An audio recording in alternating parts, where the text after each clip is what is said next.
Good afternoon. My name is Crystal Duchesne, Education and Events Coordinator. And on behalf of the Massachusetts Health and Hospital Association, welcome to today's webinar, Driving Provider Networks Towards High Performance. A few logistics before we start. We will be recording this session for those who aren't able to join us, and all lines will be in listen-only mode. If you have any questions during the webinar, please enter them into the chat feature. The questions will come directly to us and we'll do our best to address them as many as we can during our time today. Following the webinar, we'll be sending out the slides along with a brief survey. I want to take a moment to thank MHA's 2022 sponsors for their support in underwriting today's webinar, which is a part of a series we're doing to bring experts to our members to help address timely issues relating to the COVID-19 pandemic and other hot topics in healthcare. During today's webinar, healthcare leaders will discuss how to overcome frequent gaps in health system and network integration and review the key capabilities networks must develop to create long-term financial and operational success. Now, I'm pleased to introduce our speakers for today. Travis Ansel is Managing Partner at HSG. Travis is responsible for leading operations and strategic direction with full accountability for the firm's bottom line performance. With more than 11 years with HSG, Travis's focus has been in developing innovative and effective consulting frameworks to help their client health system executive teams build and implement strategy.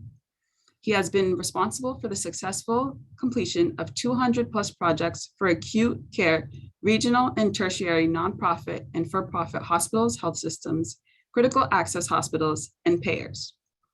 Dr. Terry McWilliams is Chief Clinical Consultant at HSG.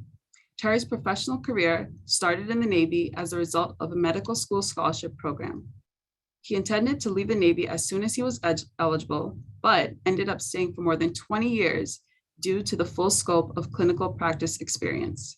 His naval career afforded the opportunity to practice in many environments, including remote locations, and to experience progressive clinical administration responsibilities, including leading multi-specialty clinical operations and physician hospital alignment initiatives.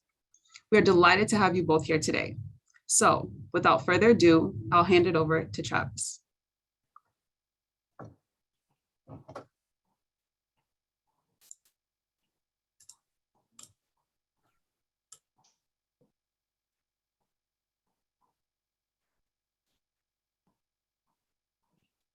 Okay, great. Thank you, Crystal.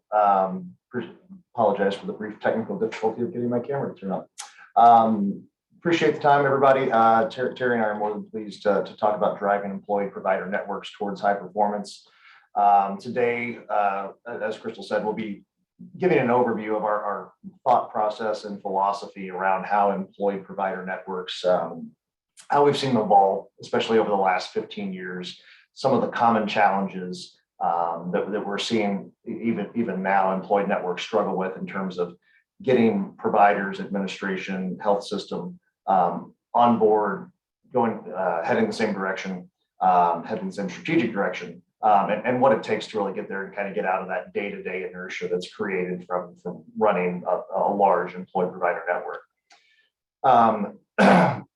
So we're going to start with just the thought process around our framework for how have we seen employed provider networks evolve? And this is really focused on the last kind of 15 years as we've seen employment kind of come back as a strategy for provider alignment, and probably starting in that 2006, 2008 timeframe, and now having seen most markets either partially or fully transition to employment.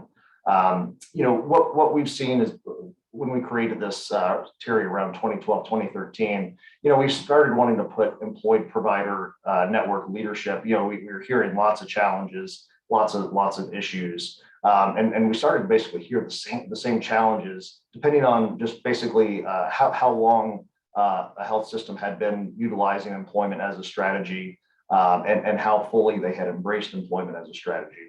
And we put those challenges into 6 buckets, and really showing a progression over time towards how do we get from where we are today, which is kind of this mess where we're bringing on providers, but we don't really have the infrastructure to manage them. We don't have competencies in employed provider network management. We're treating employed providers really almost as a service line instead of a strategic entity. We're starting every conversation with talking about financial subsidies and losses. So getting from there to what we call high performance, which is, a culturally integrated, strategically aligned, multi-specialty group where everybody is working in the same direction. We've got mature organizational structure and management infrastructure. We have a mature provider leadership structure with provider leadership integrated at every level of the organization, and we're able to reliably produce outcomes and hit strategic goals. And so, one of the things that we found was the biggest challenge in terms of kind of moving across this continuum is it's really hard to get out of the day-to-day and get context for how do we stop running our organization like we're running it today and get our staff, get our leadership, and most importantly, get our providers on board for, a different future than what our day-to-day is taking us towards. And we find that really helpful because it's very easy to kind of get stuck in this progression where when we get stuck in our third phase is what we call operational chaos, which is we've done our growth, right? So most markets somewhere between 2006 and probably 2015 transitioned from maybe all the health systems in our market might have employment as an option, but not really a strategy. But when we hit that rapid growth phase, that was when we started to have competition, and then there was that land rush for providers, independent practices in the market, and everybody's kind of picking a side. And what we saw in basically every market somewhere in the last decade plus is, we saw health systems rapidly scale their number of employed providers, but not scale the infrastructure, not scale the capabilities, not scale the leadership capabilities, not have the leadership structures to bring providers into. And that took all organizations to a period of, and a lot of them are still there, so what we call operational chaos, which is where we're seeing providers that are maybe employed but still kind of functioning as siloed, a confederation of independent practices rather than truly an employed multi-specialty group. And network leadership's focused on, well, how do I put out the fires day to day, and not where are we going as an organization, and how do we tie our employed provider network strongly into our health system strategy. We see a lot of organizations in this phase really struggling with engaging provider, I'll say physicians, but more broadly, providers in the leadership of the network, both at the, at the organizational level, as well as the service line, specialty, and practice level, either not knowing how to engage them or ineffectively engaging them. We see a lot of organizations turn over, just like a lot of positions within a health system, there's frequently a lot of turnover in leadership positions. And what we've seen with employed networks is, that's also been the case. And what one of the challenges is when that position is responsible for guiding the entire network and it turns over, the network kind of restarts. And we have this process of re-engaging the providers and setting a new direction. And that becomes a real challenge. But the biggest problem that kind of staying in this kind of day-to-day operational chaos state is we're not developing the capabilities for working as an integrated group. And that's dangerous in fee-for-service, but it's incredibly dangerous in where healthcare is heading. And so not having that plan for how it all comes together and how we start functioning as a true multi-specialty group with a common culture, common vision, and that's integrated with the health system strategic plan. If we can't get there, that provides a lot of challenges. Dr. McWilliams, any comments to add to that? No, Travis, and at this point, it's mastering and overcoming those areas, but also investing. And one of the things that you mentioned earlier was people start focusing, people meaning people like the board and the CEO start focusing solely on the subsidy and not realizing the investment of time, energy, and finance that's necessary to get over the hump and have the adequate infrastructure to drive the group forward, but also placing it in a context other than why are we having losses, and the unrealistic expectation that this group should be financially on the positive end of the budget scale, as opposed to showing those losses that you mentioned a minute ago. And so the real challenge here becomes, we all might recognize those as we look at these common symptoms on the right. We all might look at these and agree, hey, those are challenges we have. But the problem is we can't stop we all have to wake up tomorrow and do the same thing we're doing today. We still have a large organization to run. All our providers still have, still have to be in the office. We can't shut things down and restart this. And it really creates a challenge for how do we create the context for doing something different going forward.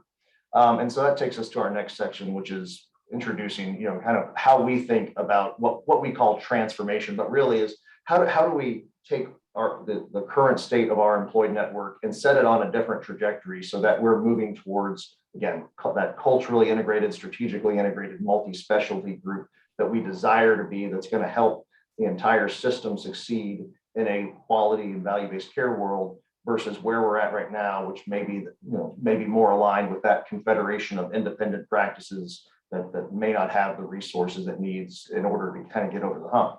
So when we think about transformation, we basically have three building blocks to that. So one is what we call shared vision. So that is, we find a lot of employed networks. The vision is really, we need to grow the employed network. We need to reduce subsidies. We need to grow volume, and we need to feed hospital services. And so while that definitely is a vision, it's hard to engage providers in that and ask them to be something more than go into the office and produce volume, or here's your quality scorecard, try to hit these targets. So when we think shared vision, Terry, we're thinking, let's not think about what we want to be tomorrow, but let's think about what do the providers and other stakeholders in this group want the network to look like 5 years from now, 7 years from now? What type of group would they be proud to be a part of? What are the characteristics that define that group? What are we going to be proud to recruit providers into? And what do we think a network looks like that's going to allow us to retain providers? And how are we going to be successful in the future? And defining that explicitly, as opposed to we all know we need to be there, but not explicitly defined.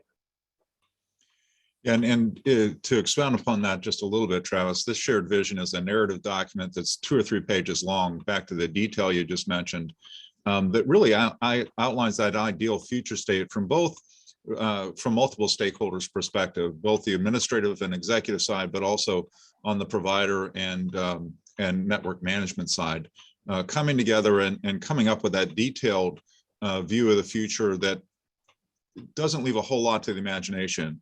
Very different than we want to be the best that we can be and the best in the world, to this is exactly what we see ourselves being, and provide the context that you just mentioned as an impetus for moving forward and embracing change. And then within the second step is, once we have a shared vision in place, starting to rework our organizational structure, management infrastructure, and provider leadership and governance structure in order to be consistent with that vision, but also consistent with where we are as a network right now and what we aspire to grow to.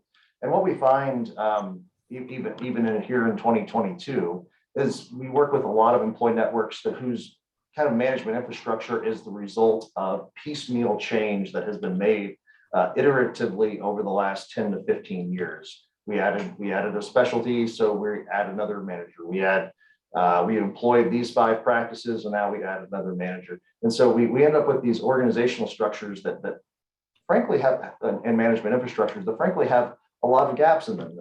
As Terry said earlier, are typically under-resourced as opposed to over-resourced, because we grew a lot of that infrastructure with the mindset of we have to limit expense because we're looking to limit overall subsidy, as opposed to we're trying to drive a high-performing group.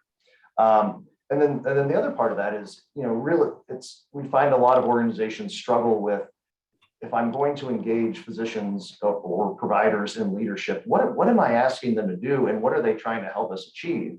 And beyond, and we've seen a lot of groups, physician leadership groups or councils, physician advisory councils, governance councils, whatever your organization may call them. We found a lot of those we've seen a lot of those get started with, a lot of great bullet points that an executive or an executive team might have had in their head of, hey, we need to get our providers talking about this. And the story we always hear is, yeah, we had 3 to 6 months of great meetings, but then it kind of petered out, and we started just showing up, and maybe the executives were telling us what they were working on, but there wasn't a whole lot to do. And without the shared vision in place, Terry, it's really hard. It is really hard to operate an effective provider leadership council. Right, and you know, especially if you're trying to do that with a management infrastructure that's lean and mean, right? Because you know, lack of investment in the infrastructure is hard to drive the agenda. Yet that's who exactly is driving the agenda for the leadership council, and the leadership council has some good ideas, but doesn't see anything evolve from it, and at times can just be viewed as a communication vehicle and not really as somebody, as an entity that's actually involved in getting the work done and driving the direction for the group. And you know, within that is also a committee structure that can start driving the council's agenda, right? So it's no longer a top-down agenda with the administration coming in and having a full administratively driven agenda, but through the committee structure and the bi-directional forces between the council and the committees, really start driving the agenda and engaging more people in the organization than just the council in the work of the organization. And then the third piece with those two elements in place is really setting new context for how are we managing performance and what are our expectations for continuous improvement. And what we find, again, working with a lot of health systems, is there are intermittent pushes towards, hey, we may or may not feel like our subsidies are appropriate, or we may or may not feel like our quality performance is appropriate. But it's not a continuous process of reevaluation and improvement. It's more of a ad hoc. It's more of when are we feeling pressure. It's more of when does someone feel like they have the time, bandwidth, and resources to push on improving financial and operational performance. And so with the shared vision in place, and with a well-resourced organizational structure, management infrastructure, and leadership structure in place, Terry, that gives organizations really the building blocks for more of a continuous improvement process throughout the organization. Right, Travis, and you know, back when you talked about the shared vision, developing potential strategies to achieve it, and then over time, the specific action plans to actually accomplish what you want to accomplish comes out in this execution phase. And you know, employee networks are no different than many other aspects of our organizations. We tend to be pretty good at planning and doing things, but then the follow through may not be there. And so, you know, is it really a process issue, or is it an execution issue, or where do we go awry? But if we keep our eye on the ball and we follow the strategies we've developed, follow the action plans, look at the results, and then reevaluate, either to maintain the gain or to continually tweak where we want to go and what we want to do, can allow us to keep moving forward and tend not to stagnate. And so with our final few minutes here, I'd like to go into depth on just a couple of the elements we talked about. So we discussed building a shared vision. And so providing a little more depth to that, what we have on the screen here are some common elements of what a shared vision statement might incorporate, explicitly defining the culture that our providers and leadership want to be a part of, and how is it different from where we are today, but ideally, where are we going from a culture perspective? From a leadership perspective, defining the expectations of, how are we going to work together? Is it going to be an administratively driven network? Hopefully it's more of a, how do we figure out how to best integrate providers into our leadership structure? Similarly, a management infrastructure and expectations around how are we going to run the network? What resources does it take? And how are those resources going to work together to effectively operate the network? A vision around strategic focus and growth, that the group will be one of the main drivers for the health system and its growth strategy. Expectations around how do we best serve our customers, not only our patients, but also independent providers in the market, as well as each other within the employee group. What are our expectations of how we're going to work together as professionals, realizing that we are each other's customers from a provider standpoint. Building a vision for provider well-being. What does well-being mean in your organization? What does mitigating burnout mean in your organization? And ideally, what does that look like? And what are the goals?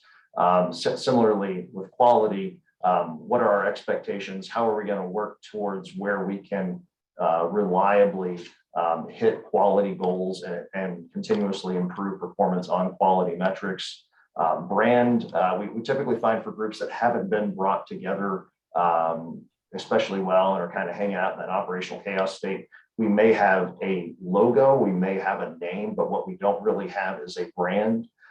So what are the common expectations that a patient will feel as they traverse across our network, and how, beyond the name on the screen, what does a patient feel when they're interacting with our various entry points? And then lastly, financial sustainability, which is, what does financial sustainability mean to your organization? In some organizations, there's less and less so, but there's still that expectation of, why are we subsidizing practices that used to exist in the market as profitable entities? We don't see as much of that anymore. It's still out there, but there's still that discussion of what does financial sustainability really mean? Even if we're comfortable with the idea that we're subsidizing our employee practices, to what extent are we subsidizing them, and why? And what are our expectations about how much we focus on optimizing that subsidy versus working on other activities? Terry, anything to add to the shared vision discussion? Just the built-in aspect of accountability. If we have all these elements together, it's accountability to each other and accountability to the roles that we serve within the organization. And then translating that into evolving leadership and management structures. So we talked a lot about making sure that the structure that we have to execute the group's vision is consistent with both where we are today as well as where we're going. Some best practices we consider, when we talk about management infrastructure. One is making sure within our philosophy, within the health system organizational structure, that the group has been elevated and is, typically on par with the hospitals under the health system, that there's true health system shared services, as opposed to a growing employed network that really drives the majority of the health system's strategy and revenue being treated as a service line, having to beg, borrow, and steal for resources from the hospital. We consider building dyad leadership core, again, all the way from executive level down to practice level, integrating provider leadership into the network and doing so in a manner that is a useful expenditure of provider time, as opposed to a title but no responsibility or accountability. We find, again, as organizations have made decisions iteratively, we typically find that networks have unaligned specialties reporting through different structures, and find a lot of opportunity for bringing practices together in a different way under kind of your director level, in order to make sure that we're grouping practices together in a logical way so that they're managed effectively. And similarly, we see that issue frequently with geography, where we may have developed let's utilize primary care as an example. We may have developed our primary care service line when we had a concentrated primary care footprint, but like most organizations, yours has probably expanded its primary care radius to 30, 45 minutes, 60 minutes, in a radius around your core hospital or hospitals, and typically might still have directors or practice administrators who are forced to travel in that 1 hour radius, meaning they're probably not getting to the practices, meaning that practices are maybe running themselves or being run inefficiently. And that relates to our final bullet, which is focusing on span of control. Terry, this tends to be the one area where we see the most opportunity for improvement. Under-resourced management infrastructure, meaning more people have lots of reporting relationships. Yeah, and having realistic expectations of what they're able to accomplish within that span of control, right? So, we tend to look at the 5 to 7 capable direct reports that allows adequate monitoring, supervision, and mentoring of that group.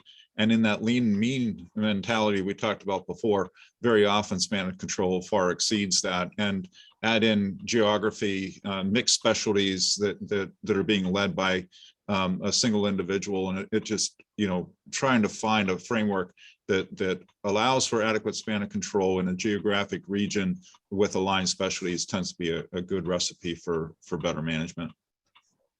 So with that, we're coming up on time, so I'll move to our summary, which is, from what we talked about today, and bringing the shared vision we find is so important to, again, that context of what are we doing today? What do we aspire to be 5 to 7 years from now? And what is the change that needs to occur to get there?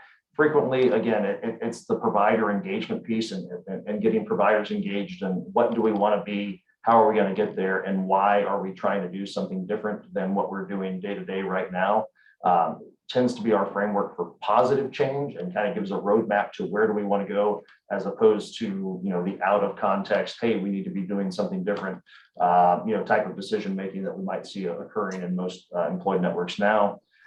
Again, focusing on organizational structure, focusing on bringing in physician and APP leadership through all levels of the organization, at the executive level down to the practice level. That gives us a vehicle for sustainable change and higher performance.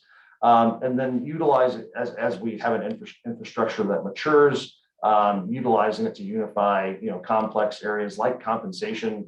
Part of our third bucket is about, when we get to a point where we're ready to sustainably execute, making sure that all provider and staff incentives are aligned with where are we trying to head, so that as we focus on, improving financial performance, operational performance, quality performance, that those incentives are in line. So with that, we'll utilize the last few minutes for questions, and we'll open the floor.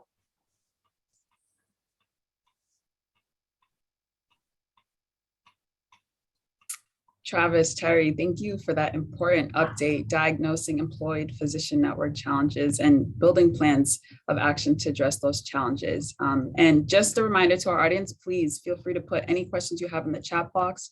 We're more than happy to answer them. And as questions are coming in, let me start by asking, how often do you reevaluate the shared vision? Is it tied to health systems strategic plan? Terry, if you want to answer that. Yeah, so that's a great question, Crystal, because one of the things that I was thinking as we were going down through this isn't something you do once and put on the shelf, right? It's designed to be a living document. We recommend looking at the shared vision at least annually to make sure it's still pertinent to where the organization is, where it is in its maturation, where the market's going. But the other part of it is potential strategies associated with it should be brought back. It should form the framework of decision making, but we should be monitoring that on a regular basis and updating that as well. So like quarterly updates of where we are and those kinds of things to allow it to be a living, breathing document. The relationship to the health system strategy needs to be intimate, right? Because the whole concept of this is having an integrated employed network that moves in concert with where the system is moving and fully aligned with the goals and objectives of the system. So the shared vision for the employee network needs to mirror, complement, and augment the health system strategic planning process. The employee network in many cases becomes the vehicle through which a lot of the systems initiatives become accomplished. So there needs to be that lockstep alignment between the two. Yes, that's very important. Very, very important. Thank you for that. Another question, how does an ideal dyad management structure work within an employed network? So Terry, maybe I'll just start us off. So as we commented on through the presentation, ideally, we'd see that implemented, either at a president type level or at a C type level under a president reporting relationship. But that's where we most frequently see that dyad relationship living in an employed network. I think, Terry, from our philosophy perspective, integrating that type of dyad relationship at your service line level, potentially at your specialty level, and even potentially at your practice level provides a lot of opportunity for getting more providers engaged in management and operations. Right, and just a 10-second comment, because I know we're near time. It's really having this group synergistically work together, that dyad work together, not two people doing, their own thing or two people having duplicate efforts, but really having individual and shared responsibilities and working together as a common entity. Really is the way to get the best synergistic benefit from it, as opposed to just two people, trying to figure out where they're going. That's really informative to know. Thank you. I'm sure that everyone has benefited from all of this information that you guys have shared today. Thank you so much for your time And thank you to all of our attendees for attending. Unfortunately, that's all we have time for today. Please check out our website for more information on upcoming virtual events and webinars. We'll be sending out an evaluation, which will ask about more additional topics you'd like to hear more on. Thank you again, Travis and Terry. Have a wonderful day, everyone. Thank you.